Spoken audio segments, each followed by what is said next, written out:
Okay, colleagues and participants in the session, good afternoon if you are all joining from Africa. So like Bashira said, my name is Gladys Alupo. I'm one of the trainers and I am leading this session this afternoon or this evening.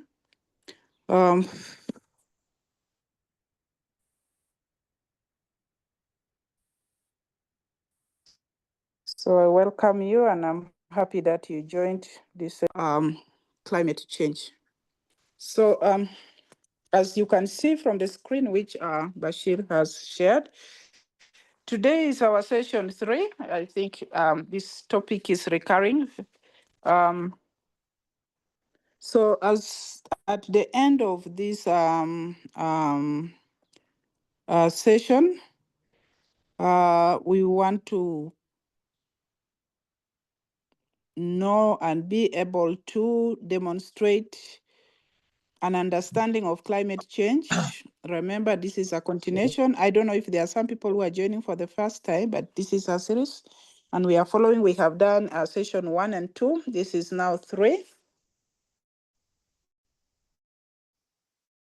So demonstrate an understanding of climate change, analyze the impacts of climate change, identify and evaluate climate change and mitigation strategies, explain climate change adaptation approaches, and apply principles of sustainability and sustainable development, and develop practical actions to combat climate change. So, okay. From our course overview, we want to understand sustainability and sustainable development. When we talk about sustainability and sustainable development, we talk about being able to maintain a situation over a period of time without running out of it. Once you run out of it, then you are depleted and then you are in trouble of maintaining the status quo.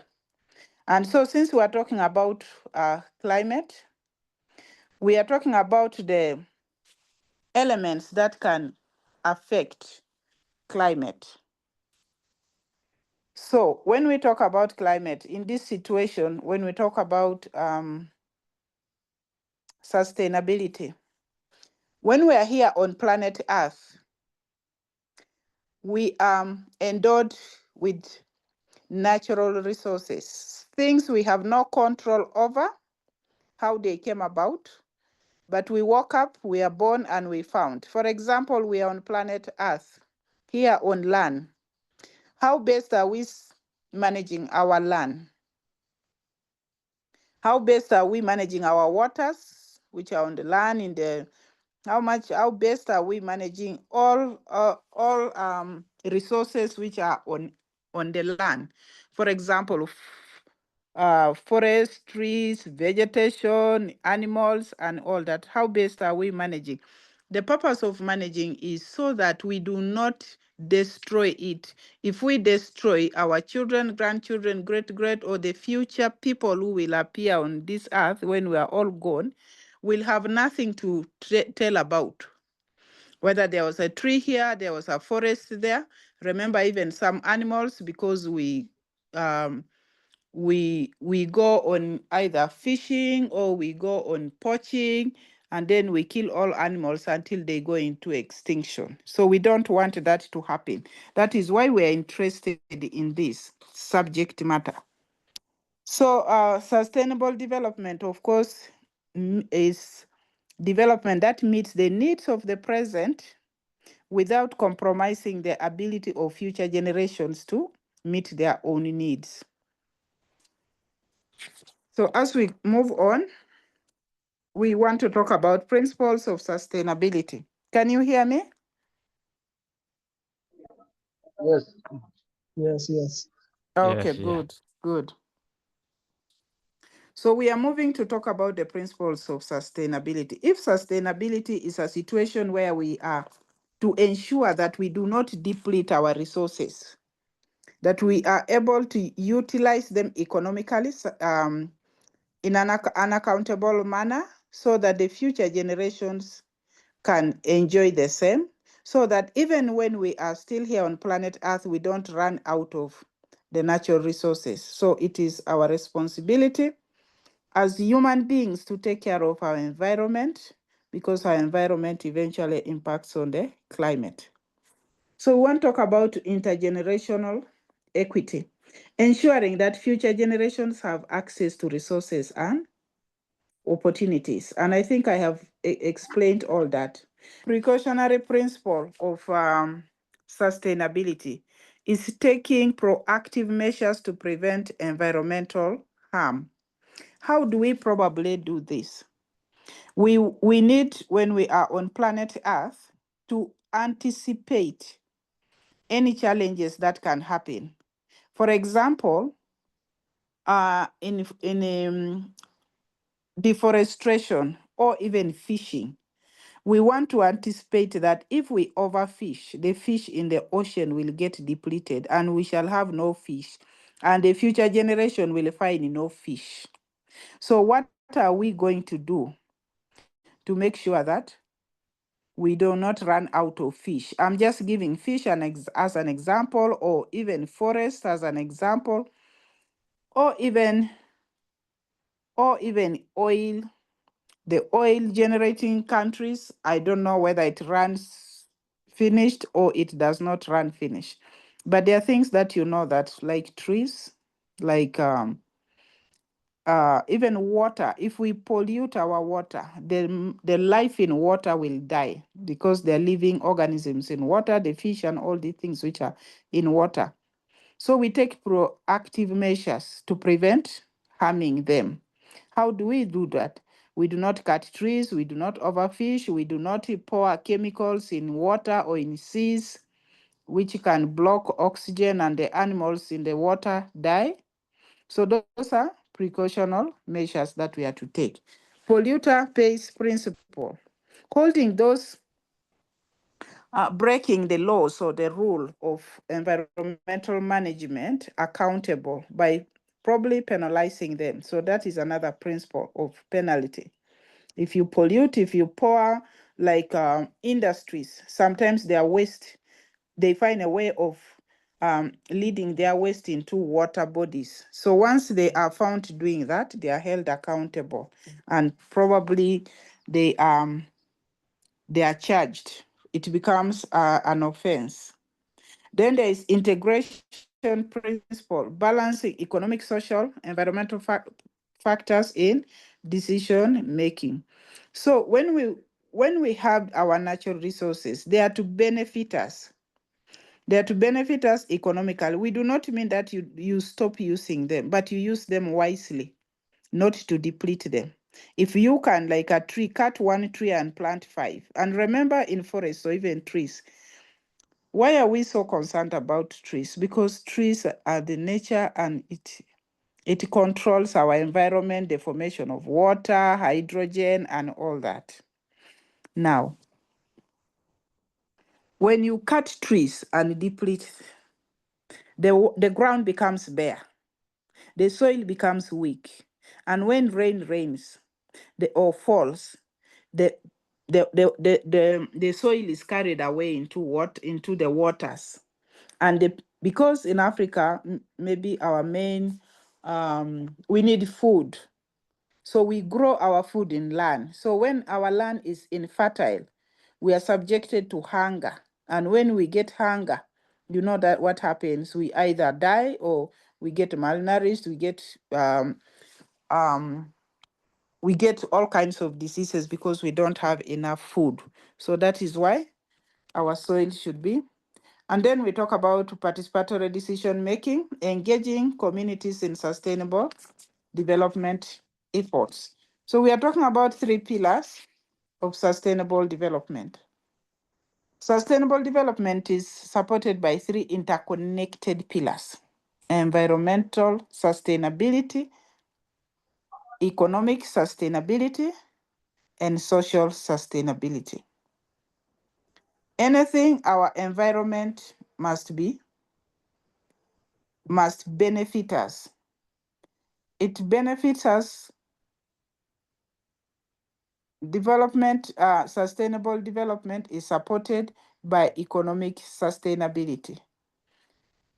We take advantage of our natural resources to benefit us economically or even environmentally. For example, when we are protecting the ecosystems, and I think I have explained all these, reducing pollution, managing natural resources responsibly, and even economically for economic, and of course, social sustainability, ensuring that there's social equity. Not other people have more and others don't have more, don't have enough. And then human rights. Everybody has a right to good water. Everyone has a right to oxygen. Everyone has a right to good life. Everyone has a right to be a human being and live a comfortable life. And access to essential services such as education and healthcare. So we move on. Now we are talking about the importance of sustainability in various sectors. Like I have already talked, in agriculture, encouraging organic farming, crop rotation, and soil conservation. I have talked about if we mismanage our soil, we get hunger. Even the issue of just overstocking. Many of us in Africa, we like animals, donkeys, camels and cows. But I can tell you that too much of the cows and camels and donkeys destroy the environment. When you overstock, they will weaken the soil. I don't know whether you realize that a route where animals pass, the soil gets weak, and when rain pours, the soil is carried away, and that is fertile soil which we need for agriculture. And then, of course, we practice crop rotation. Now, in energy, promoting renewable energy, especially solar and wind, for sustainability, because then it is renewable, then we are able to have it without it getting depleted. In industry, implementing eco-friendly production methods and reducing carbon footprints. For example, industries, their waste products, plastics, and all that should be controlled. Transportation, advancing public transportation and electric vehicles. When we advance public transportation, for example, if our governments can build roads which allow green transportation, like so that we can reduce the use of vehicles that emit gases or greenhouse gases. For example, in transportation, they would have to build roads which encourage people to ride to work using bicycles. There are no side effects if we just ride to work or ride wherever to the shop and whatever. But you notice that in many of our roads, the road is made only for vehicles. Even walk paths are not there. We are knocked when we are walking because there are no exclusive routes for walking or for riding a bicycle. So that should be encouraged. And then in an urban planning, developing sustainable cities with green spaces and efficient waste management. Also, we talk about waste management in our cities where people throw rubbish and the rubbish anyhow litters. And when it rains, all the rubbish is carried by the water and the drainage system gets blocked, and that is why we get our cities are flooded, and that is not healthy. Now, ways to promote sustainability as individuals and organizations. Of course, reducing waste, we have talked about it, even recycling and composting. Building landfills very far from the city where the waste can be uh, can be deposited and be able to recycle it. And then conserving energy and water.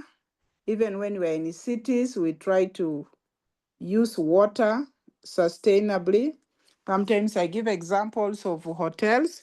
You know how hotels wash, you check into a hotel and every day you go out, you come back in the evening, they have changed your bed sheets, they have washed the towels, and you're like, I slept on this bed only one night. Was it necessary to wash the beds and towels and all that? Because all that wastes water, and even the chemicals, the soap, it destroys the environment if not handled properly, because these hotels they have to figure out how to pour that excess soap they are using every day.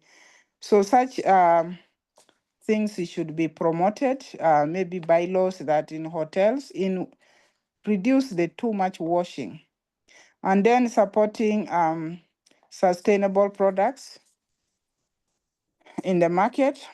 Um, Advocating for policies, supporting policies that promote sustainability, educating others, that is raising awareness about sustainable um, practices. Remember, all this damage which has happened to the environment and to the climate, nobody does it except human beings. We are made in such a way that we have become the enemies of the environment that we were freely given to manage in an accountable manner.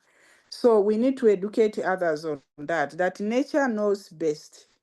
We found ourselves in this natural environment, and the natural environment knows how to maintain and balance itself without us, but it is the human activities that do interfere with the environment.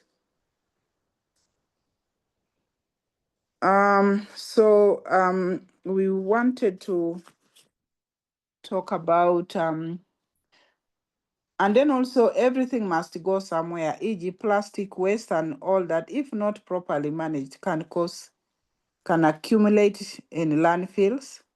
I have seen a country where the landfill was not managed well, and one day just the gases just erupted and it destroyed human lives. Just a neighboring country from Kenya, that happened recently. And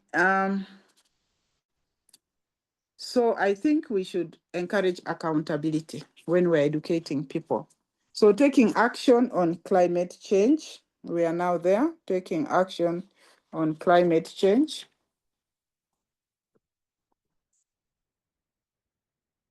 Taking action to protect and sustain our environment is a shared responsibility that requires the involvement of individuals, communities, governments. Every person has a role to play. I have talked about that.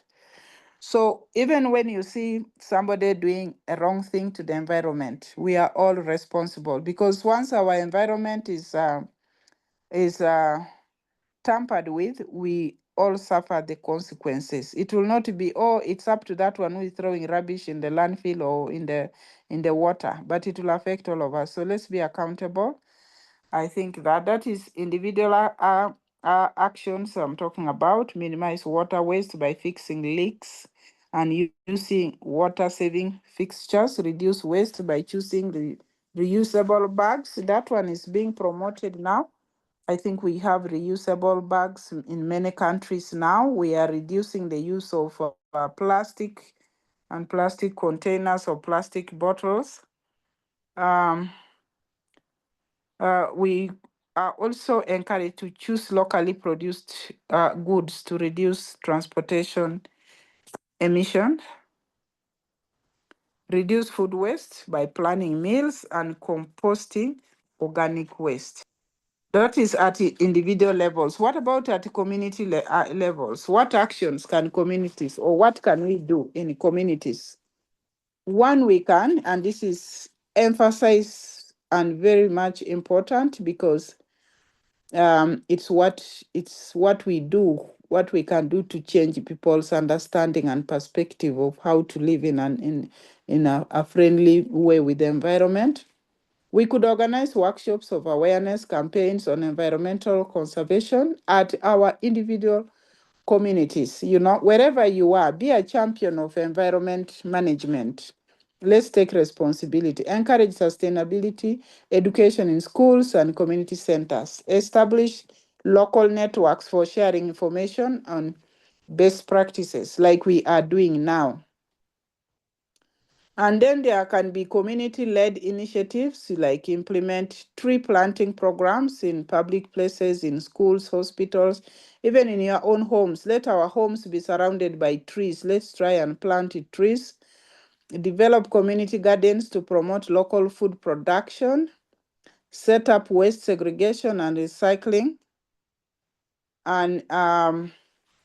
And also encourage, promote rainwater harvesting and water conservation projects everywhere where we are, even at your own individual level. That part there, promote rainwater harvesting. Like now it is raining in East Africa a lot, but I can tell you how much water is just going down the drain. Nobody is collecting it.